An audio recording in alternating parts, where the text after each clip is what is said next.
Hi friends, Sri Lanka యొక్క national Ramayan research centre వాళ్ళు ఒక గుహలో ప్రత్యేకమైన లేపనాలల్లి సురక్షితంగా దాచి ఉన్నటువంటి రావణాసురుడి దేహాన్ని వెతికి తీశారు. మీరు దీన్ని నమ్మినా నమ్మకపోయినా ఇదే నిజం. అయితే రావణాసురుడి దేహం ఎక్కడ ఎలా దొరికింది అన్నది ఇక్కడ ఉద్భవించే అతిపెద్ద ప్రశ్న. సో నేను మీకు ఈ వీడియోలో రావణుడి శరీరం ఎక్కడ దొరికింది అనేటటువంటి విషయంతో పాటు రామాయణ కాలానికి సంబంధించిన మరెన్నో సాక్ష్యాలను మీకు చెప్పబోతున్నాను. కావున వీడియోని లాస్ట్ వరకు స్కిప్ చేయకుండా చూడండి. మరియు రామాయణం నిజమని నమ్మే ప్రతి ఒక్కరూ ఈ వీడియోని లైక్ చేసి జై శ్రీరామ్ అని కమెంట్ చేయండి. రామాయణ రహస్యాలను తెలుసుకోవాలనే కుతూహలం ప్రతి ఒక్కరిలో ఉంటుంది. అయితే శ్రీలంకలో రామాయణ కాలానికి చెందిన రహస్యాలు మరియు ఎన్నో ఆధారాలు ఇప్పటికీ చెక్కు చెదరకుండా ఉన్నాయి.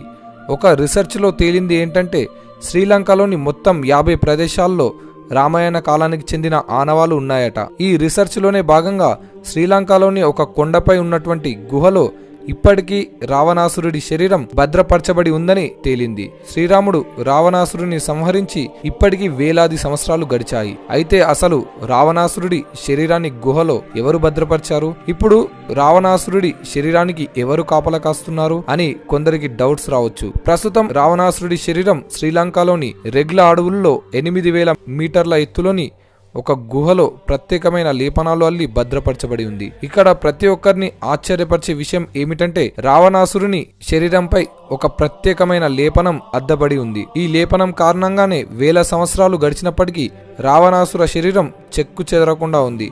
Sri Lanka national Ramayan research centre ప్రకారం రావణాసురుని శరీరాన్ని 18 ఫీట్ల పొడవు 5 ఫీట్ల వెడల్పు ఉన్న పెట్టెలో మమ్మీలా మార్చి భద్రపరిచారట.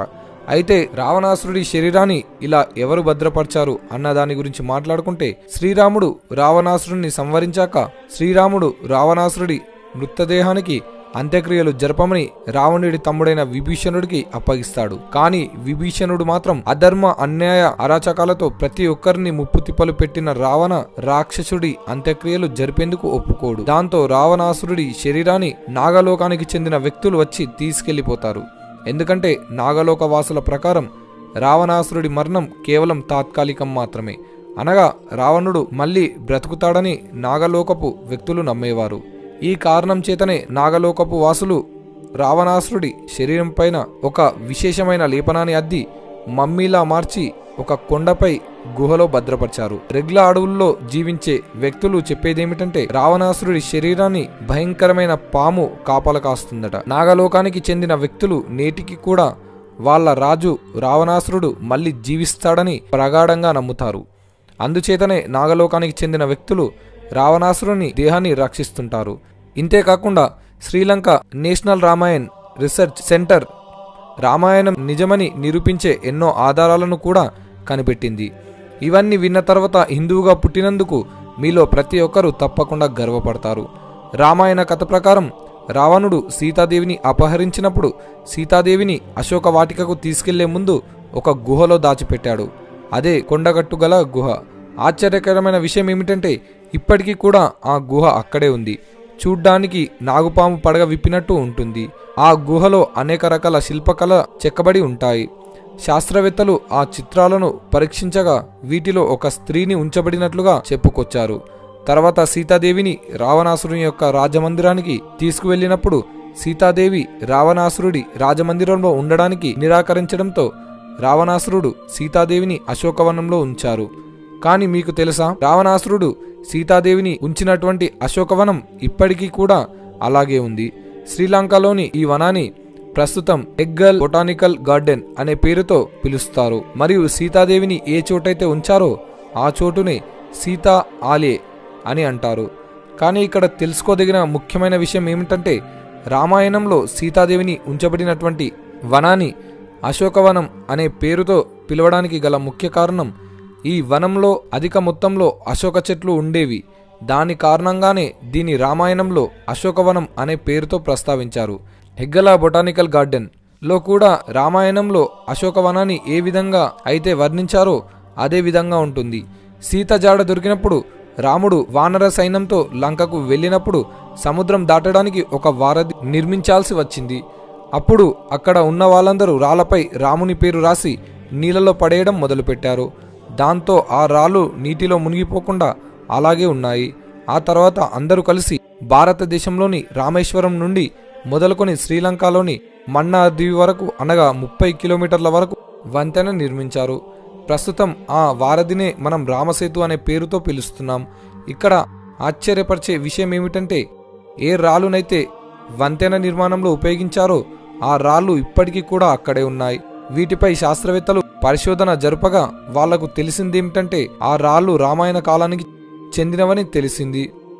15వ శతాబ్దం వరకు ఈ వంతెనపై నుండి మనుషులు ప్రయాణించేవారు. కానీ కాలక్రమేణా ఆ వంతెన సముద్ర గర్భంలో మునిగిపోయింది. ప్రస్తుత కాలంలో నాసా తన శాటిలైట్ సహాయంతో తీసినటువంటి ఒక ఫోటోలో రామసేతు స్పష్టంగా కనిపించడం విశేషం. దీంతో మన భారతీయులే కాదు, నాసా కూడా రామాయణం నిజంగానే జరిగిందని, రామాయణ కాలంలో నిర్మించబడినటువంటి వంతెన ప్రపంచంలోనే మొట్టమొదటి బ్రిడ్జ్ అయి ఉండవచ్చని కూడా భావించింది. నేటికి కూడా రామేశ్వరం మరియు మన్నార్ దీవుల్లో బరువుగా కలిగి ఉండి నీటిలో తేలియాడే రాళ్ళు మనకు కనిపిస్తూ ఉంటాయి. నేటికి కూడా ఈ రాళ్ళు నీటిలో ఎందుకు తేలుతున్నాయో అన్న విషయం మాత్రం శాస్త్రవేత్తలకు అంతు చిక్కడం లేదు. ఏది ఏమైనప్పటికీ రామాయణం నిజంగానే జరిగింది అని చెప్పడానికి దీనికంటే పెద్ద సాక్ష్యం ఇంకేముంటుంది చెప్పండి. హనుమంతుడు ఎలాంటి బలవంతుడో రామాయణంలో చదువుకున్నాం. దాంతో పాటుగా హనుమంతుని విశ్వరూపం ఎంతటి భారీ ఆకారంలో ఉంటుందో కొన్ని కార్టూన్ మూవీస్ లో కూడా చూసాం. ఆ ఆకారానికి సరిపడే పాదముద్రలు ప్రపంచంలోని నలుమూలలో నేటికి కూడా ఉంటాయి. శ్రీలంక, థాయిలాండ్, ఆఫ్రికాలో భారీ పరిమాణంలో ఉన్నటువంటి కాలిముద్రలు నేటికి కూడా బయట పడుతూనే ఉన్నాయి. రామాయణం ప్రకారం రావణాసురుడు సీతాదేవిని అపహరించి వాయుమార్గం గుండా ప్రయాణిస్తున్నప్పుడు అది చూసినటువంటి జటాయువు రావణాసురుడిని ఆపడానికి ప్రయత్నిస్తుంది. కానీ రావణాసురుడు జటాయు రెక్కలు నరికేస్తాడు. దాంతో జటాయు ఒక కొండపై పడిపోతుంది. కానీ మీకు తెలుసా, రావణాసురుడు జటాయు యొక్క రెక్కలు నరికినప్పుడు జటాయువు ఏ కొండపై అయితే పడిందో ఆ కొండపై ప్రస్తుతం ప్రపంచంలోనే అతిపెద్ద జటాయు స్టాచ్యూ నిర్మించారు. ఇది కేరళలో కొలువు తీరి ఉంది. దీని ప్రస్తుతం స్టాచ్యూ ఆఫ్ జటాయు అనే పేరుతో పిలుస్తూ ఉంటారు. ఇంతేకాకుండా శ్రీలంకలోని సింగాన సిటీలో విరంగటోట అనే ఒక ప్రదేశం ఉంది. ఇక్కడ విరంగటోట అంటే విమానాలు దిగే ప్రదేశం అని అంటారు. According to ancient Hindu mythology రావణాసురుని వద్ద అత్యాధునికమైనటువంటి పుష్పక విమానాలు ఉండేవట. ఈ పుష్పక విమానాలను రావణాసురుడు సోదరులైనటువంటి కుబేరుడి వద్ద నుండి తీసుకున్నారు. అయితే రావణాసురుడు సీతను అపహరించి తీసుకొచ్చినప్పుడు తన పుష్పక విమానాన్ని ఈ ప్రాంతంలోనే దించాడట. రావణాసురుడి తన పుష్పక విమానాలను దించేందుకు 4 ఎయిర్పోర్ట్స్ కూడా ఉండేవట.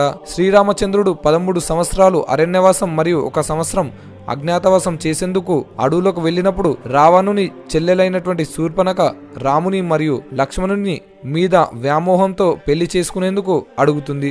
దాంతో లక్ష్మణుడు శూర్పణఖ ముక్కు చెవులు కోసేస్తాడు. ఇక్కడ ఆశ్చర్యకరమైన విషయం ఏమిటంటే ఏ ప్రదేశంలోనైతే లక్ష్మణుడు శూర్పణఖ ముక్కు చెవులను కోసేశాడో ఆ ప్రదేశం ఇప్పుడు నాసిక్లో ఉంది. దాని పేరే పంచవటి.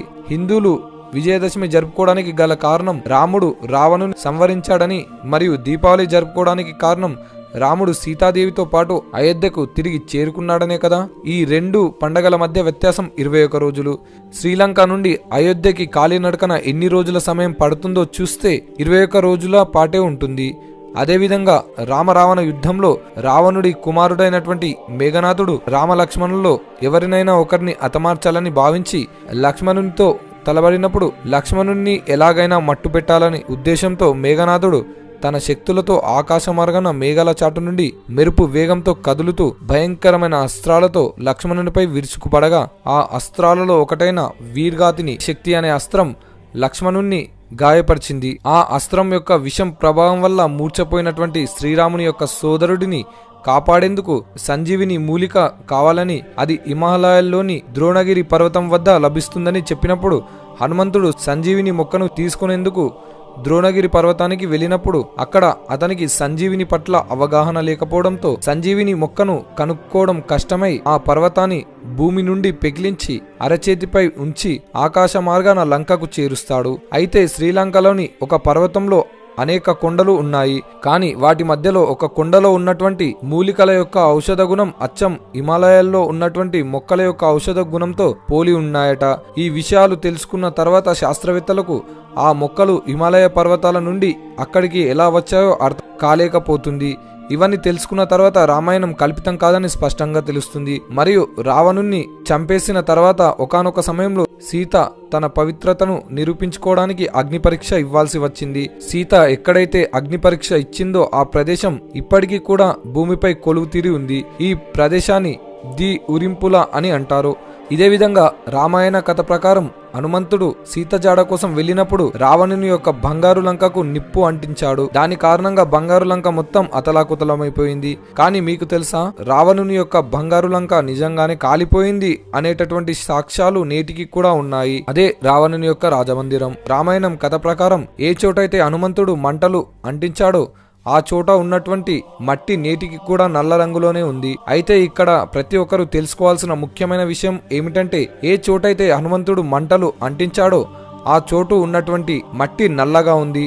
దాని చుట్టుపక్కల ఉన్నటువంటి మట్టి సాధారణ రంగులో ఉంది. పురాణ ఇతిహాసాల ప్రకారం రావణుడు గొప్ప శివభక్తుడు. దాంతో ఆయన శ్రీలంకలో కూడా శివుని ఆలయాలను నిర్మించాడు. ప్రస్తుతం శ్రీలంకలో కోటీశ్వర ఆలయం ఉంది. ఇక్కడ శివుని కంటే ఆయన భక్తుడైనటువంటి రావణుని యొక్క విగ్రహాలే అధికంగా ఉంటాయి. వీటితో పాటుగా గడిచిన కొద్ది కాలాల క్రితం శ్రీలంకలో రామాయణ కాలానికి చెందిన ఒక కోట బయటపడింది. ఈ కోట నుండి ఎన్నో స్వరంగ మార్గాలు శ్రీలంకలోని వేరే వేరే ప్రాంతాలలో కనెక్ట్ అయి ఉన్నాయి.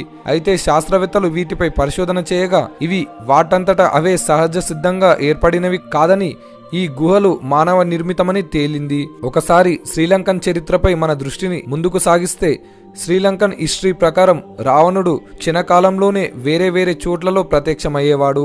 కావున శ్రీలంకన్ ప్రభుత్వం భావించేది ఏమంటే, రావణుడు ఈ గుహల ద్వారానే ఒక చోటు నుండి మరొక చోటికి క్షణకాలంలోనే ప్రత్యక్షమయ్యేవాడని నమ్ముతుంది. ఇక్కడ మరొక ఆశ్చర్యకరమైన విషయం ఏమిటంటే, ఈ గుహల్లో కొన్ని గుహలు సౌత్ ఆఫ్రికా వరకు విస్తరించి ఉన్నాయట. సో ఫ్రెండ్స్, ఈ అన్ని విషయాలు విన్న తర్వాత మీకు కూడా రామాయణం ఒక కల్పిత కథ కాదు, నిజంగానే జరిగిందని అనే నమ్మకం వచ్చి ఉంటుంది. అయితే ఇంకా 20 సంవత్సరాల నుండి రామాయణం కాలానికి చెందినటువంటి ఆనవాళ్లు బయట పడుతూనే ఉన్నాయి. ముందు ముందు మరిన్ని రామాయణ కాలానికి చెందినటువంటి ఆధారాలు మన ముందుకు వచ్చే అవకాశాలు ఉన్నాయి. ఫ్రెండ్స్, మేము చేసిన ఈ వీడియో కనుక నచ్చితే ఒక లైక్ చేయండి. మరియు ఇలాంటి మరెన్నో వీడియోస్ కోసం మన ఛానల్ని ఇప్పుడే సబ్స్క్రైబ్ చేసుకోండి. Thanks for watching. జై శ్రీరామ్.